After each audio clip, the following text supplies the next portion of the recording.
What is up, everybody? Welcome back to another video. In today's video, we are back with another Detroit Lions takeaways video, the first of many for the 2022 NFL season. So let's get it started. Fired up. It's made a great decision.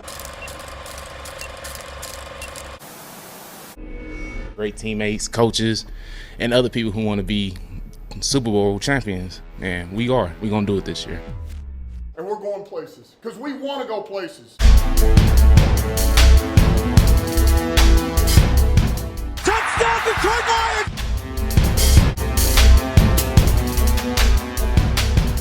Before long, we're going to be the last one standing. And welcome everybody to another video. Glad you guys are here, and we are back with one of my favorite segments or series to do, and that is our takeaways from the previous game. Now, if you guys weren't around last year, usually we do this after the game, the same day, a few hours after. I record a video talking about my initial reactions, my initial takeaways from the game that just took place. Now, I decided to push this a day off, do it the next day because the game started at 6, so I didn't want to try to rush that thing out. Plus, this is the preseason, so it's a little bit different. Regular season, the games count, so it's a whole different reaction. Preseason is a little bit different, so I was going to give this one a little bit of time, go back, rewatch the game. Some things changed. Certain guys, I'm like, man, he's standing out a lot more than I remember. Or other guys, it was like, okay, maybe it wasn't as great as I initially thought. But that's just how it goes when you're in the action, when you're in the game. So with that being said, we probably will have more discussions and breakdowns of this game. We'll probably single out specific players leading up to our next preseason game because we're talking about roster bubble players, right? That's what this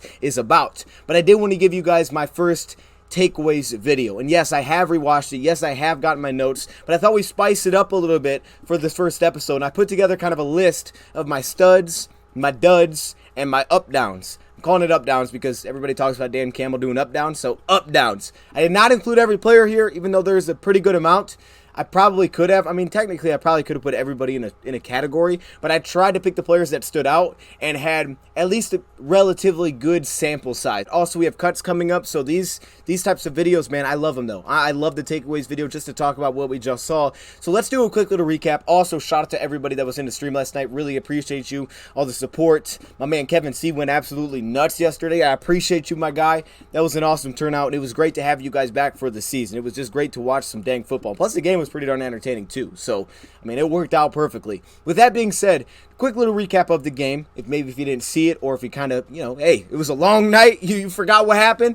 So if you don't remember, Lions started off in a really good way. Offensively, the first team offense, they said they would play the first quarter, but the first quarter was only one drive because they had a 5-minute, 2-second drive that was pretty flawless. I mean, they had a couple of short runs here and there. Jared Goff, however, was 3 for 4. His only incompletion was a pass to Jamal Williams that just hit him right in the chest. Usually you don't see that with Jamal. Bounced right off his chest. Aside from that, he was perfect. Hit Brock right over the middle. Then he came back to Amon-Ra St. Brown a couple of times. Rushing the football, we had a couple of splash plays, whether it was Jamal Williams or DeAndre Swift, to make a nice, what looked like design cutback on a split zone block scheme and ran that thing in the end zone from 9 yards out. The first drive for the offense was pretty spectacular. Yes, we did not get a shot to DJ Chark.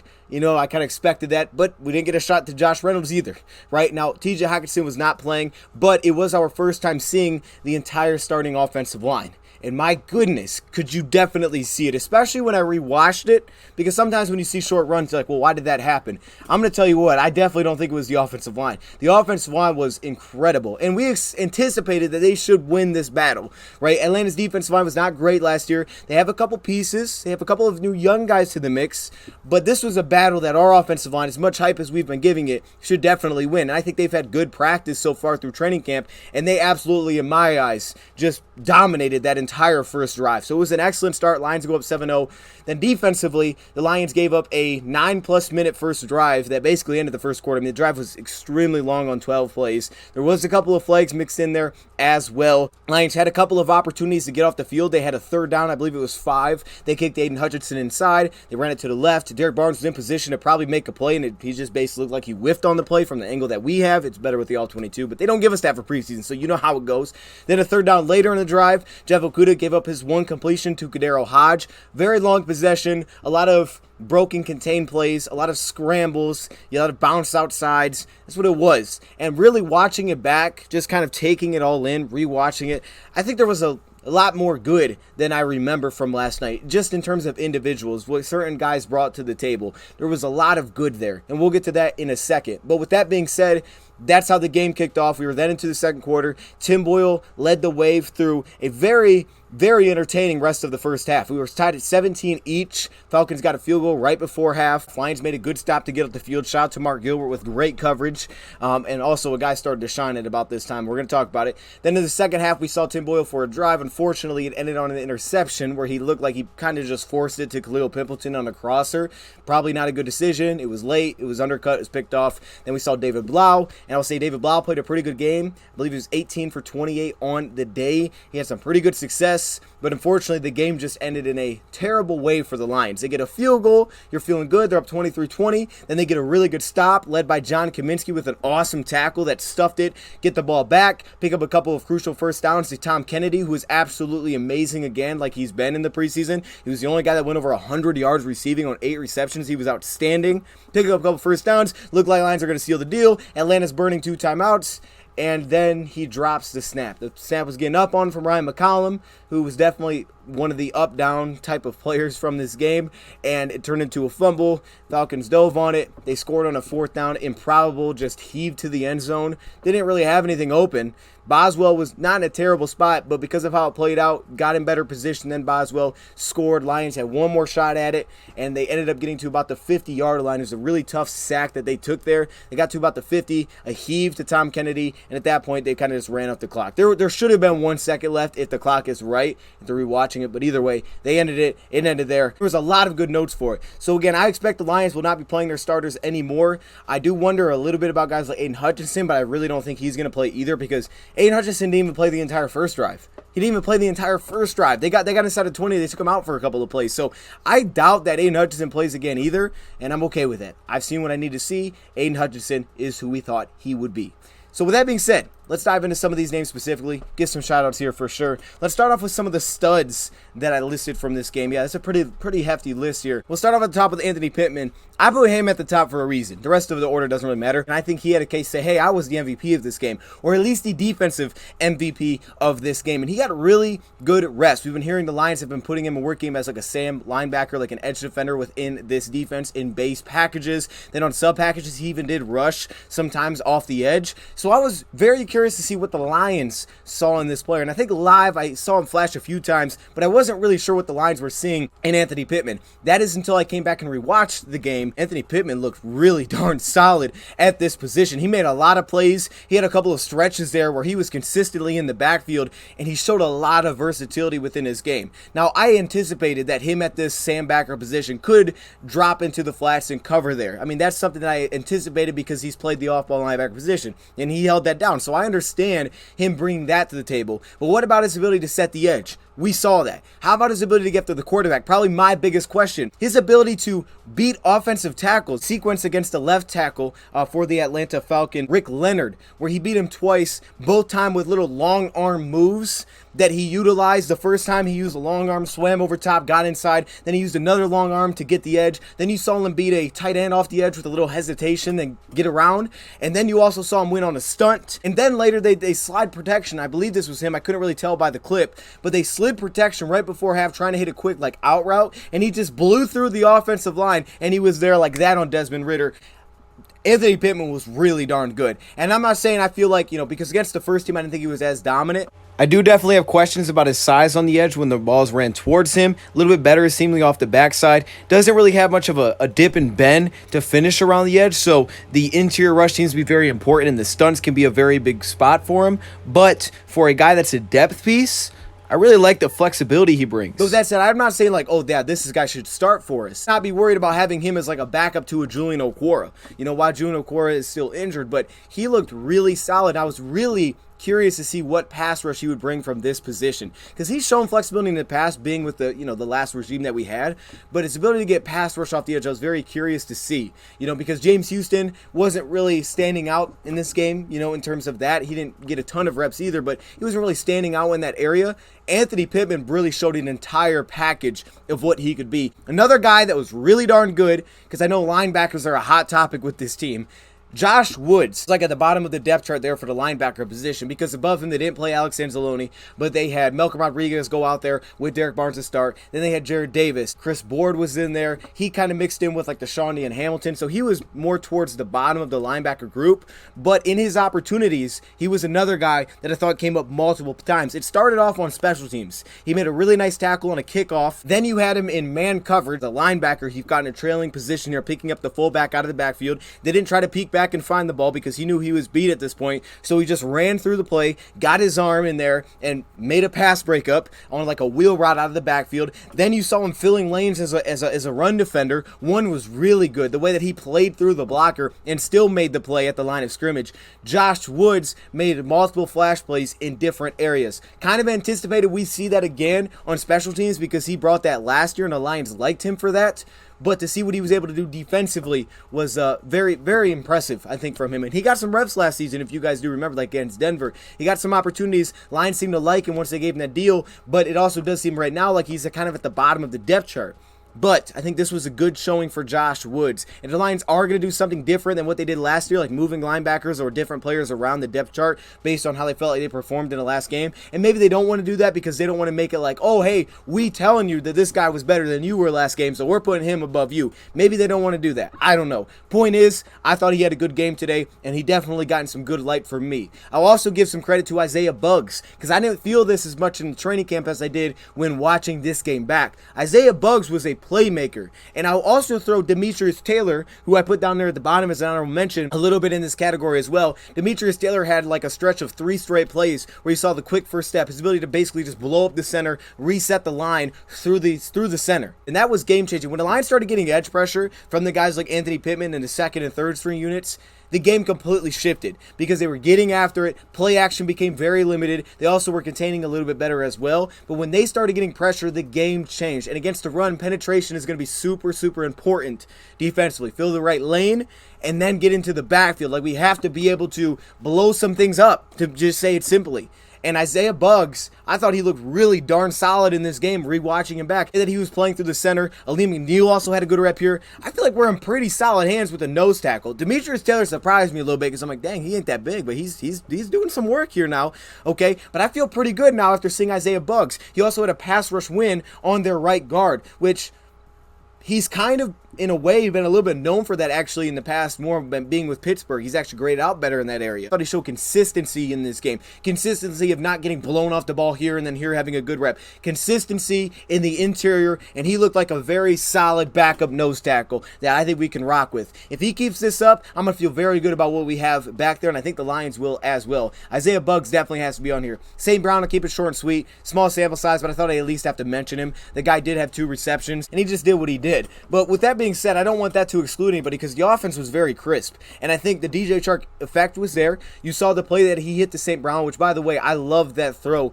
that Goff hit to St. Brown. All right, to roll out of the pocket like that, have pressure in his face, not even worried about getting his feet set, putting it over the linebackers. Ball didn't come out great, but he saw it. There was no hesitation. There was no pause. He put the ball up there, right over the linebackers, regardless of what I look like. Not everything needs to be perfect. Makes a very catchable pass to Amon-Ra St. Brown for a nice first down pickup. And you see DJ Chark at the bottom, like pulling almost the safety off of that play. I give a lot of credit to the play design. You guys know I've done these breakdown videos for Ben Johnson. I love the way that I feel like he is giving answers to Jared Goff. But the comfortability that he has within this offense is very obvious. It's very obvious. We've seen it throughout training camp the entire time. And for him to find the answers like that, not even be thinking, no hesitation, just make the play.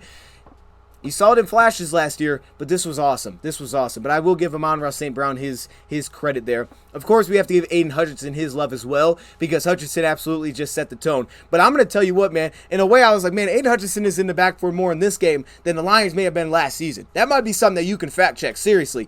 Aiden Hutchinson started off with an absolute bang. Now, again, we had issues with some of the edge contains, specifically bootlegs, some of the scrambles that they took off on us on. And the first play was like that. They had a boot out. Aiden Hutchinson, right, he's working down the line of scrimmage, and all of a sudden, Mariota kicks out, and he runs. Hutchinson gets, a tackle technically on that play, but we still don't want to give that up. But then you come back on Aiden Hutchinson, run towards him, and what do we know, man? What did we want of Hutchinson? We love the pass rush. Everybody loves pass rush. That's all that gets talked about. But the ability to stop the run.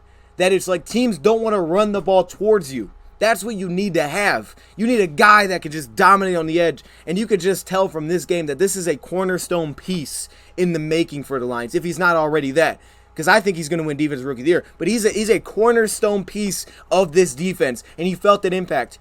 For them to try to test him on a zone run that early, swim over top, 3-yard tackle for loss to finish the play, it was a heck of a start for Hutchinson to get us rolling and then put him in a 3rd and 5 situation. And again, I think that 3rd and 5, we just kind of missed a tackle. Then you saw it come back later. He hits the offensive guard with like a bull rush. Lions try to blitz around Derek Barnes, so he got in there a little bit as well. But a bull rush, he was able to shed the offensive lineman, just punched him right in his chest. This is where the work against our guards all the time is going to be beneficial. And it's also going to be very important that we win on the edge. I'm not sure I'm super confident that Anthony Pittman will do that against the first teamers consistently. So that's where getting Julian back, Romeo back is going to be vital, and it'll be huge for this defense because it'll allow Hutchinson to dominate from the interior. And I'm telling you guys, if you dominate from the interior and you have a very respectable edge pass rush, which we can have in Charles Harris and Julian or Romeo Cora, that's a very big problem on pass downs, and we've seen it all training camp. Anytime you get the pin your ears back, he is a problem. They put him on the interior, and they let him go to work on guards. So you got to double team and make everybody else one-on-one, and that's tough.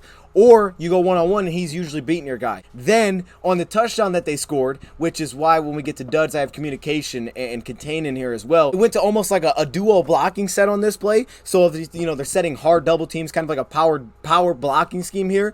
And at the same time, it turned into a play action. I think they actually had one route on the play, and that route was taken away, which is nice. It's kind of just slipped his way through. Here comes the running back, swims right over him, and now he's chasing the quarterback. We just didn't have that contain on the edge on that play, and he ends up running in. And I think some of that was communication watching it back. He's walking around him, running him down, but he was already in the end zone. But Hutchinson's ability to get the backfield, stop the run, was all shown off in just a handful of plays because he didn't even play the entire drive. After that, it's all we needed to see. Savion Smith needs to get some love, and I don't think I gave him enough last night after rewatching Savion Smith because he was just solid. The tackle in the open space was there, but then I also think you noticed what I think I saw in training camp a lot was the physicality that he plays with, the press, the urgency that he plays with within 5 yards. And Aaron Lane once said he wants guys that are physical within 5 yards that can throw off some routes. And I think the play that he ended up passing off very cleanly. He got physical with his receiver within 5 yards, passed off, picked up the out route in the man coverage, kind of like a man coverage 2-man setup, and he was able to get in a position where it wasn't caught, but he would have been there to make the play short. That aggressiveness, that physicality that he's playing with is showing off. I will show a little bit of love as well to Mark Gilbert because he wasn't really targeted that much. That play before half I thought was really nice. His positioning, his body position to really cut that off and force Ritter to throw it away was really well done while also having his eyes in the backfield. Chase Lucas is a very smart, instinctual player, and we kind of got that sense coming from Arizona State that that's what he was going to be. You saw that, of course, he had the dropped interception, which was huge. We got a little pressure on the inside, dropping back, and then he jumps it. Almost had an interception there, which would have been a fantastic play for the Lions. And then also he came back the very next play, and then a nice tackle in open field. Chase Lucas is another one of those solid players that definitely looks like he could be the backup slot for what the Lions ask of their slots. Starting offensive line already hit on that. I think they were dominant. I actually think some of the shorter runs were not due to offensive line missing blocks. I mean, just look at Penei Sewell, Jonah Jackson Poling. These guys were, they were working, man. Taylor Decker looked really solid. Frank Ragnow, he wasn't getting blown back at all. I actually think some of our issues were tight end blocking. We were not very good in terms of tight ends trying to block, guys leading the way, picking up blocks. We just weren't very good at it, right? Whether it was trying to put someone at fullback and have them, be a lead back, or whether that was trying to, have a tight end pick up a block and they just lost it, or maybe getting blown so far back that it throws off the run. Those were issues that showed up, and I think that's what limited some of our runs. Shane Zylstra, more than really what our offense line did. I thought they were dominant in that first drive. Craig Reynolds, small sample size, but Craig looks like Craig Reynolds. And again, he showed the entire package again today, including his ability to catch the ball at the backfield on a nice 2nd and 1. By the way, I do think there should have been some kind of adjustment, okay, because clearly it looked like the defense was prepared for on 2nd and 1. We were going to try to get a shot play, and we did exactly that. We did play action, try to get a shot, wasn't there, so we checked down to Craig Reynolds, got the first down. With how deep that cornerback was playing off, there should have been some kind of audible to the receiver where it's like, hey, dude, just sit there. Just run a quick. Just sit there, and I'm going to throw it right at you, and that's the first down. Why even do all this? Because they were backed up, already prepared for the shot, and you do that, and you had to wait and find Craig Reynolds, made it contested. He also had made a play on special teams to tackle, and he did have a false start, so that's a little knock. That run where he literally broke like 3 tackles, my goodness, man. When he gets going downhill, his vision, his ability to cut back, his downhill power. I love the way that he sets up defenders and blockers. Craig Reynolds is legit, and I think that's all the carries that you need to know that, and he will be running back 3. Devin Funchess. We all got on the Funchess train last night. Really dynamic from the tight end position. He's a little bit of a change of pace for us, right? I didn't see James Mitchell. I thought for the most part our tight end struggled a little bit, specifically in the blocking area. And Devin Funchess actually I thought had one really good rep here and one rough rep where he got beat on the edge in pass protection, but he had a really good lead blocking rep. So it was like, okay, there's a little hit and miss, give and take there, because we weren't really great blocking for tight end position anyways. Now, when Hutchinson's back, hopefully he fixes a lot of that. With that being said, what he did in the receiving game was what stood out. He had 4 receptions for 19 yards, including just a disgusting touchdown catch. It was a nice ball by Boyle right in his stomach, one-handed. That was awesome, and we know the impact he can have down there. Then they came back to him on an out route later in the game, which was thrown behind him by David Blau. If it was put on him, he may have had a chance at a first down, because what we saw earlier was as soon as the ball got in his hands, he was making something happen. I mean, they threw 2 underneath flat routes. The first one should not have been a first down. It was like 30-8. There's no reason that's a first down. And he just says, you know what? I'm going to go get it. He's long. He's athletic. This is a guy that's played receiver that you're sticking at tight end. So he's not like Kyle Pitts, but he's more athletic than most tight ends you're going to face. And then he hurdles a guy and picks up a 2nd and 2. Devin Funchess kind of burst onto the scene in this game. Seemed like he got a lot of reps just from the eye test. Very excited to see how this tight end battle plays out, but Funchess definitely said, don't count me out after doing what he did. The lights are bright. When the lights go on, Dan Campbell wants to see what guys step up. Devin Funchess stepped up. How about Tom Kennedy? I mean, what do I even need to say about this guy? I mean, seriously, I guess he had one technical drop that was high, a little bit behind him. What else do I need to say besides that? Yeah, he struggles a little bit with the press. Oh, yeah, he's not the most dynamic with the ball in his hands. We know this. We know this. What is he on special teams? I don't know. We know all of these things. But what I can tell you is, my goodness, that connection between him and David Blau is like Goff to Amon-Ra St. Brown in a way. When he got him one-on-one, he just said that's where the ball's going. Yeah, he's not going to separate consistently over top. Like the deep pass we threw incomplete. He's not that. But is he reliable?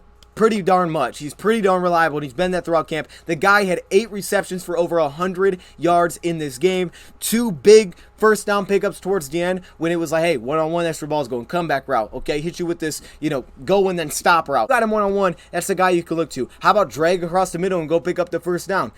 Tom Kennedy, I mean, there's nothing else to say about this guy. He's carried over for last year. As I always say, I don't know how he's going to make the team, but you're going to be cutting a good player if you do, and no one picks him up. We would be really fortunate to somehow get this guy back on a practice squad, and he should be protected every single week if that somehow happened. With that said, honorable mentions, I do want to give some love to. I just gave some mark to Mark Gilbert. Also, Austin Bryant. Now, Austin Bryant I don't think he won enough in pass rush, specifically on the edge, for me to say that he was for sure a stud in this game. Like, he was one of our top players. But, man, he had some wins now. He had some wins. He is building off of what he did last year, which was his breakout year, mainly because he was healthy. Multiple sacks last season. Some of those reps against the run. We had some issues at times setting the edge. Not really Austin Bryant. Gave some love to Taylor because Taylor absolutely had a flurry of great reps against the center and the interior of that offensive line for Atlanta towards the end. Lions definitely had some contain issues in this first drive, and I want to take a look at a few of those. Here you have Hutchinson on the backside, and you're going to see they have a tight end as well. Melvin Rodriguez is going to have to take the assignment of Kyle Pitts as he kind of leaks out late, and they give up that outside contain as Hutchinson really goes tight to the offensive line on this play, and they give up that contain. But you see how they adjust. They put Elliott in the box on this play, especially when there's a tight end. They have to play it a little bit differently. See how Hutchinson jumped inside a tackle, and you saw the linebacker immediately getting outside of the tackle to fill his lane. I note that for a later clip here that you're going to see them basically do the same thing. Here, A.J. Parker is going to bring a slot cornerback blitz, so now he has contain on this play, so they do that a little bit better. And then on this one, it was a man blitz on the inside, so there's no help. They just quickly get to the edge. Charles Harris is trying to rush upfield, and he immediately takes off. So like the clip earlier, Charles Harris is going to now jump inside the tackle, which is going to force Malcolm to get outside the tackle on this play. Honestly, if he would have kept his eyes in the backfield for just a second longer, he probably would have just sat there to make the play. Derek Barnes is going to shoot through. I think he chose the wrong path on this play. Michael Brockers didn't get the same inside, leverage that they did on the other play that we just looked at. And on this one, I think Derek Barnes really in a tough spot because he's got kind of 2 gaps to fill, and he can't really do that. That time, A.J. Parker, you see him get caught peeking in a little bit on that play, and they bounced outside. But here's Parker, good adjustment. Again, battles, gets outside the tackle to force it. Malcolm Rodriguez. I expect certain guys You know, and I had high hopes for Malcolm Rodriguez, and I think he lived up to pretty much any hope. Now, did he have the splash plays where it's like, hey, remember when he did this? No, right? So it's going to be a little bit less memorable. But when you do rewatch and you focus on him, you can see all the things that you want to see. Yes, did sometimes he bite really hard on play action and then get kind of sucked in? Yep, that happened. It did. But what I love, first off, I love the way that he complements the linebackers that he played with, whether that was Derek Barnes or Jared Davis. First off, I thought him and Jared Davis together was an awesome duo. But when it was Derek Barnes, who has a somewhat similar skill set to Jared Davis, I mean, just kind of play style, I should say, not skill set, somewhat similar play style. One's going to blitz, one's going to rush the quarterback. Which should do which? Let Derek Barnes or Jared Davis blitz. I'll play coverage. And he did that early in the game. He split out, played coverage. You couldn't really see the coverage, but he split out wide and played coverage. You also saw just the fluidity that he has allows him to recover so much better than a lot of our other linebackers. When they start working downhill, a lot of our other guys can take a second to kind of recover. Not really an issue for him. I mean, he has a very good transition, light on his toes, if you will, where he can really transition a lot better. He set the tone by the first kickoff with a big hit and not allowing the ball to even get to the 20-yard line. And you just saw the way that he was filling his run lanes, the way he was finding in little creases and getting into the backfield. And then Derek Barnes, I just brought him up. Got some expectations for Barnes, right? He's getting good reps, and Alex didn't play, so I anticipate that Barnes is probably their other guy that I think it's going to start right now. But with that being said, Derek Barnes had a couple misses in there. I thought there was a couple misfires from Derek Barnes at times. I think he is really starting to clean up his game and his ability to get through run lanes. I think that sometimes he gets a little bit overly aggressive, maybe shoots something a little bit prematurely and allows something else to open up. And, you know, there was a couple plays where like, oh, maybe he's not as aggressive there. I think it's very important that our defensive linemen are winning. It's very important that our defensive linemen are filling their gaps, penetrating, getting off the line. When we have guys getting blown off the line of scrimmage in this defense, your linebackers got no shot. I mean, they just don't. And there was a couple reps like that in this game where they didn't have a shot because they were just getting blown off the line of scrimmage. I just realized that I skipped over David Blau. Don't know how I did that. I'm going to put him in the honorable mention. I think a big reason here is I could put him in the up-down category, but I don't know if I had the highest expectations coming into this one. But I can tell you, I thought he played good in a training camp. So I was like, okay, I want to really see how this translates. And I got to be honest, man, the way that he got this thing rolling was very impressive. He was clearly a stud the way that he got this thing rolling.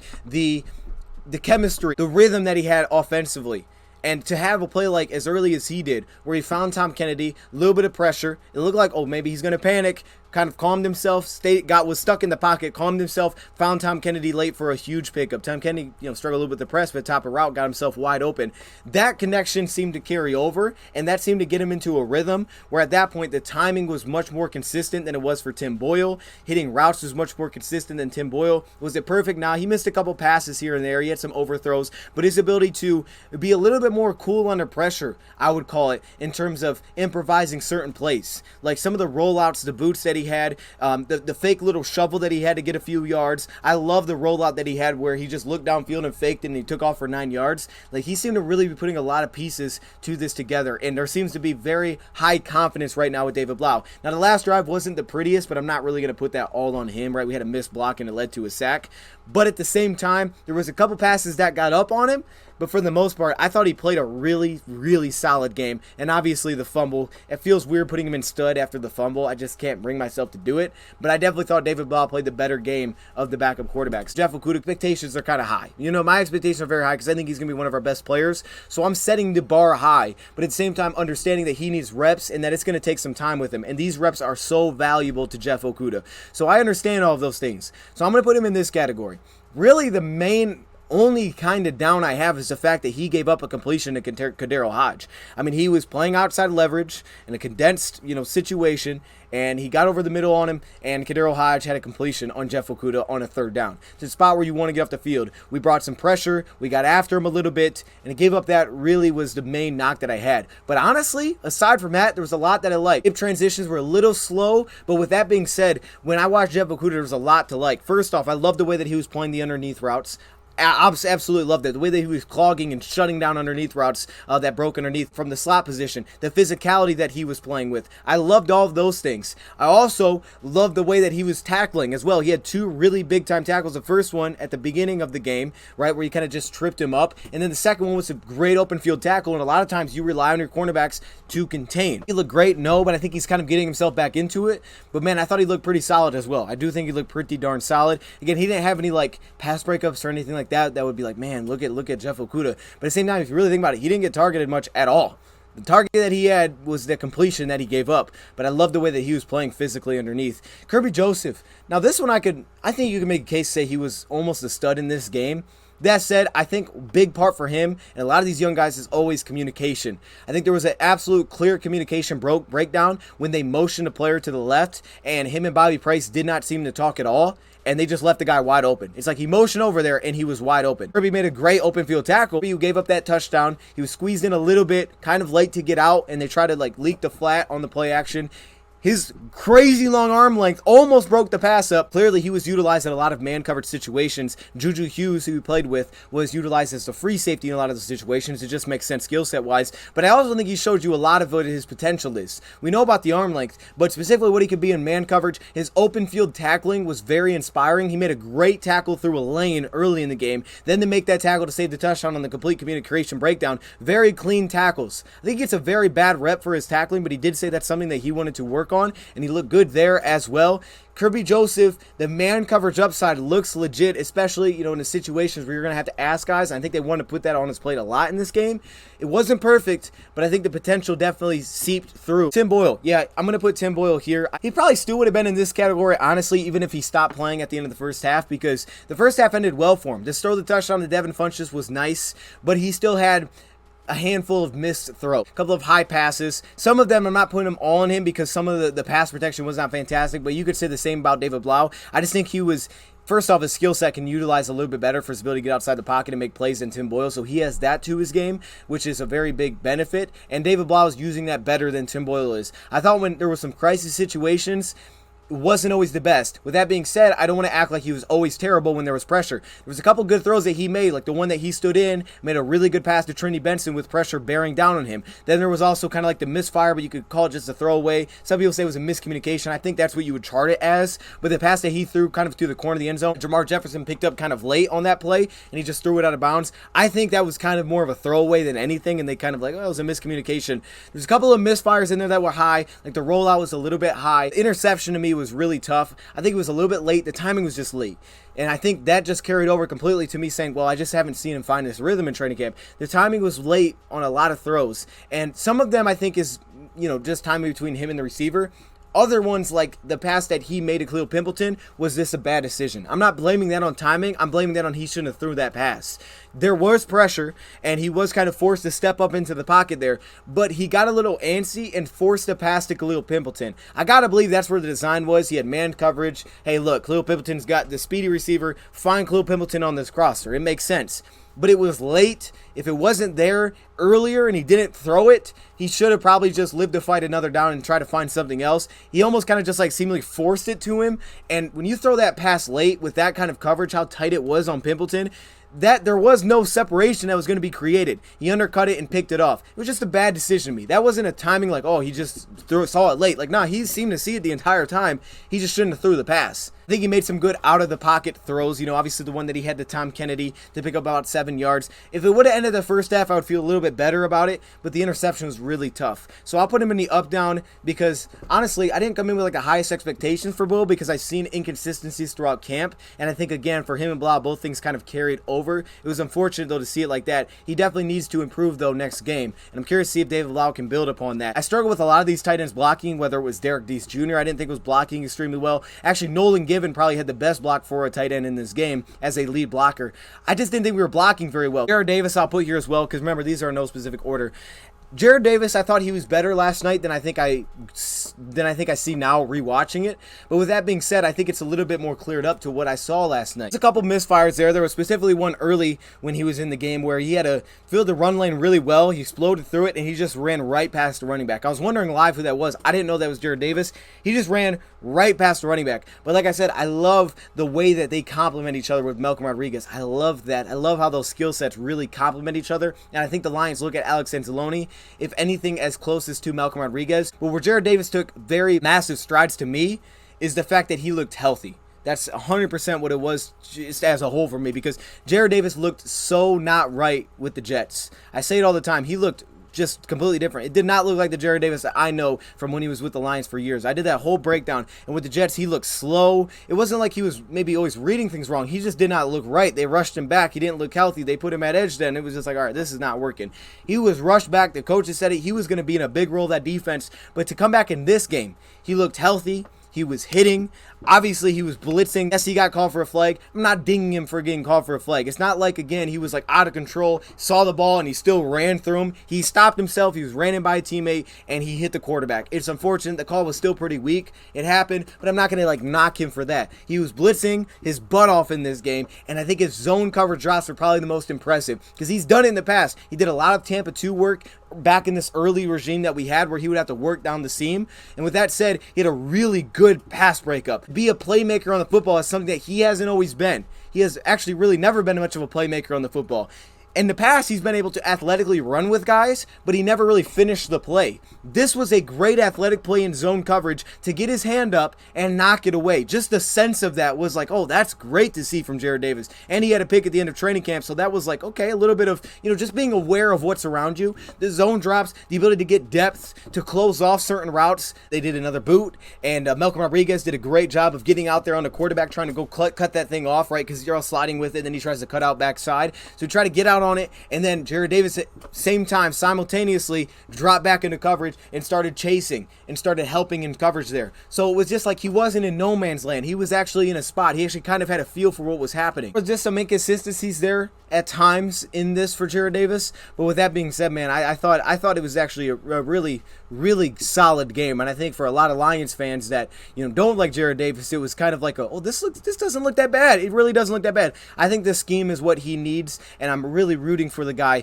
I put him here because my expectations were much higher for Jarrad Davis. I said he's making the team. I'm a fan of Jarrad Davis. I like him, so my expectations are kind of high. Some people might put him in studs, but there was inconsistent reps there. But my expectations are a little bit higher than I think a lot of people with Davis, because I do like him as a player. Kendall Lamb, I didn't know where to put him, but Kendall Lamb was a surprising solid debut for the Detroit Lions. Now, I think the biggest issue for him seemingly was run blocking. He seemed to really struggle getting any sort of push. That seemed to be an issue, and he did get a lot of help in pass protection as well. They did a lot of, running back chips out of the backfield where there was Godwin just helping him. But with that said, he played with the final unit. They put Obina Eze at right tackle, which I didn't think he did very well at all. But on the opposite side, Kendall Lamb, multiple good reps. Actually, for the most part, he was usually really solid at left tackle. His ability to change direction, keep balance, battle. We know he's a vet. The guy's 30 years old, right? He's had his time in the league. But I even, had some questions about him just watching his old film. He looked really solid in pass protection. Very seemingly reliable. Now, he did also show some issues it looked like with delayed blitzers or stunt work, right? There looked to be at times some confusion there, but athletically he looked good in pass protection, looked like he could hold up for sure. The biggest question for me was some of the power that I saw with him as a run blocker and inconsistencies there. Jermar Jefferson, I put him here because I think there was a couple of run lanes that he missed, even though I think the second offensive line, which we're going to get to, was not very good at all and didn't do him many favors, because if you realize we only ran for 3.6 yards per carry. After that first drive where Swift averaged 5 and Jamal had a nice burst through the line for 9, we didn't really run the ball well. Craig Reynolds is our best running back for 3 carries for 13 yards. We really did not run the ball well. But, again, I have high expectations for Jermar Jefferson. I think there's a couple of run lanes that he potentially missed on that play. Some of them, I think, there was one where I think he bounced it outside and he should have just got upfield and just took what was there. Maybe a little bit of frustration, but there was not much of a rhythm that he was ever able to get in. But what I liked about him instead was what he did in pass protection. That's probably one of the most important things to watch for him. He also had a reception out of the backfield, a little diving to the ground grab. That works. That was not a very big part for him coming out of college, and it seemingly could have been a very big concern with the Lions last year, and they seem to work with him a ton in terms of pass protection because he wasn't used much in those situations either coming out of Oregon State. But Jermar Jefferson was pretty darn flawless, I thought, in terms of picking up blitzers. Sometimes he was a little bit late to the party, but in terms of being effective when he got hands on him, I thought Jermar Jefferson shined in that area. Jayshawn Cornell. This is tough because Jayshawn Cornell had high reps. He worked with the first team in this game as well, but he got a very good amount of reps. See a good play where he would kind of blow it up, get a good step off the line of scrimmage. We know he has a little bit of pass rush upside from the interior, but then there was also reps where he was just getting blown off the line, and I thought it really hurt everybody around him where it would just destroy linebackers' chance to make a play because he would get blown off the line against a double team block, and it would just create this huge hole for a running back to go through. I just thought he was very up and down in this game. Again, sample size wasn't very big, But I thought with A.J. Parker, the reason he's here is because some of his run fits, run contain. I thought sometimes he got a little bit, nosy, and he kind of gave up some things. But he also responded to that, and he got out to the edge on one play. Didn't make the tackle, but you could see him fighting to get out there, and Okudah actually ended up coming up with the tackle. Very smart player. He's a very smart player, but I think he got a little bit nosy and lost some positioning at times. It's tough, especially between the tackle box for these slot cornerbacks. He's talked about wanting to get a little bit stronger this year, so maybe that's part of it. He's trying to get in the mix a little bit more, but there were a couple times that we got things bounced. He had a cornerback blitz from the slot position where they just booted around him, and it was like, dang, man, we're there. Stuff like that where the Lions really, that's where their defense had issues. I think Dan Campbell said it best. We did some good things. We showed legitimate potential of where this defense is going schematically, but there were little things that needed to be cleaned up because this is why we're giving up and this drive is still happening. So for me, A.J. Parker, I'm going to put him in up, down, and then for some of my duds, I hate putting guys in this category, but I'm going to go second string offensive line, and unfortunately, I'm talking about the entire second string offensive line, the entire thing. What do I mean? Dan Skipper, Logan Semberg, Evan Brown, Tommy Kramer, Matt Nelson. Now, does that mean they all were terrible every play? No. They all had good reps, but individually they all had bad reps as well. And it just wasn't there. We really struggled to run the football behind these guys. And I thought it was just, you could almost pick at a point like a different offensive lineman on each play and something would go wrong. They showed potential, like Logan Semberg had a great pulling block and it was like, oh, that's good. But, you start from the left, Dan Skipper. He was very hit and miss in pass protection. There were some good ones, and there were some very bad pass protection reps. His movement as a run blocker was very hit and miss too. There were a couple times where you see him get to the second level, you're like, oh, that looks good, but he wasn't getting much push at all against any kind of defensive lineman. Logan Semberg concerned me a little bit because sometimes he didn't maul, and that's kind of what he's known to be as a mauler. Of course, I saw him being pass protection. Evan Brown, probably the biggest letdown of this entire group because I'm a big fan of Evan Brown. Did not think Evan Brown did very well today. Now, it's preseason, but just didn't think he did great in this game. And I have higher expectations, so I put something out there. That's why I list him individually. I have high expectations for Evan Brown. One play where he completely threw off a split zone block because he was just bowled all the way back into the lap, and that's like one of those runs where it's like, well, what is Jamar supposed to do here? He couldn't even get the tight end to get across and block because as soon as he snaps it, he's getting plowed back into that tight end that's trying to get across the formation. Like that kind of stuff. Evan Brown getting beat in pass protection. Tommy Kramer coming around, pulling around, not getting any sort of block. Matt Nelson lost a few times in some of his, pass rush reps, which is concerning when they're like, hey, this is the Lions' top backup tackle. Dude, he's getting beat way too much to feel very confident about that in pass protection. Like, he is getting beat way too much here. So, as a whole, I didn't feel great about the second string offensive line. Third string was different because Obina Eze was at right tackle, who, as I also have on here, just did not think he did very well. Obina Eze, I had some expectations, some hopes for this guy, and he just struggled in this one. I think he can bounce back because athletically, it does look like he's there. Seems to actually be pretty smart. The way that he was reacting to delayed rushers or stunts, I was like, okay, there's something there, but his balance seemed to be all out of whack as a run blocker and in pass protection. You saw him on the ground like 3 or 4 times, which is never good for an offensive lineman. Bruce Hector, I'm curious to see like what they grade him as. I didn't think Bruce Hector was very good in this game. He didn't really show much in pass as a pass rusher, which is kind of expected, but as a run defender, to see him get blown off the line a couple of times was a little bit deflating. And then I said tight end blocking, already kind of went through that. Communication, I think that just needs to be better. Young guys that we have need to be better communicating. Juju Hughes, he looked great in communication pre-snap, kind of knowing where he's supposed to be, and when guys were listening to him, they knew where they were supposed to be. But young guy to young guy, there was lapses in communication. And you can all tie this into, there was lapses in containment. You can throw Cedric Boswell into kind of the up-down category, had a great play, great pass breakup, and the touchdown that he gave up, I thought he wasn't in a terrible position. He's got caught trailing a little bit, couldn't get his head back to the football, and has lost a positioning. So I could really go through like every player here, but I'll save you that, just leave it to this. Definitely, I see the potential. The offense was outstanding, so I have no concerns with them at all. Defensively, specifically with this starting offensive line, no concerns. I think Hutchinson will even elevate them even more because Hutchinson will be a better run blocker from the tight end position. Guys like John Kaminsky, I don't even know where to list him on this. Probably either up, down, or honorable mention for a stud. John Kaminsky, his great tackle he made on 3rd and short. Some of the first step. There were a couple of wins in there that he had just first step alone. He seemed to be much more dominant from the interior than he was from the edge, but he did show some position flexibility. Eric Banks, at times, you would see him chasing around the quarterback in the backfield. So I could put a lot more guys on this list somewhere, but I didn't want to go through every player because we would be here forever because I already know this video is going to be long. I mean, Amani, we'll put Amani in dud. Yeah, he gave up 1 reception. But again, that situation, and I said it I know what Imani is. I did the whole film thing on it. I know what Imani is. I know that he can get beat in those situations. A crossing route, he's not the fastest cornerback. Like, this is just facts. The Lions understand, though, with a lot of these guys, where they're best. I think what they want to figure out is, in a basic vanilla system, who wins their battle. Simple as that. We need guys that win. Simple as that. With that being said, they understand, hey, Imani, you're the guy. We don't need to see you again. It's why they didn't put him back out there. When Will came back, that's cool. We don't need to see Imani anymore. Imani gave him 1 reception. But he's going to be the top cornerback because they know what he's good at. They know what he's good at, and they know where his limitations are, and they will play to that during the season. He was only a step off from actually making that play. So they'll adjust things when it comes to the scheme side. Mike Hughes was one of the more interesting players to me in this game. You know, he almost gave up that completion to Felipe Franks, but he was in there early getting slot reps. He seemed to play a lot of reps in this game. A lot of guys that we can go through here, but I am encouraged. Of course, the offense was great. I'm encouraged by the defense and where they're going. Aiden Hutchinson is who we thought he was. I mean, it's just as simple as that. And I really don't think this was like an issue of, oh, defensive line is terrible. That's the issue. No, Lee McNeil was good when he was in there. I mean, Isaiah Buggs showed me a lot when he was in there. Lee McNeil's sample size was small. Hutchinson was really good when he was in there. Now, like training camp for a guy like Aiden Hutchinson, he checked off the boxes in terms of being able to physically win one-on-one. And that's what preseason a lot of times is about, in terms of being able to win when the run is ran towards him. How about pass rush from the interior? How about relentless motor and effort that's going to draw holding flags or just sticking with a play? He showed you all of that. Now, you could argue that there were some discipline issues, like the first play. Maybe he should have got a little bit wider on the edge contain and not allowing that boot. But that's one of those things where he'll learn from it.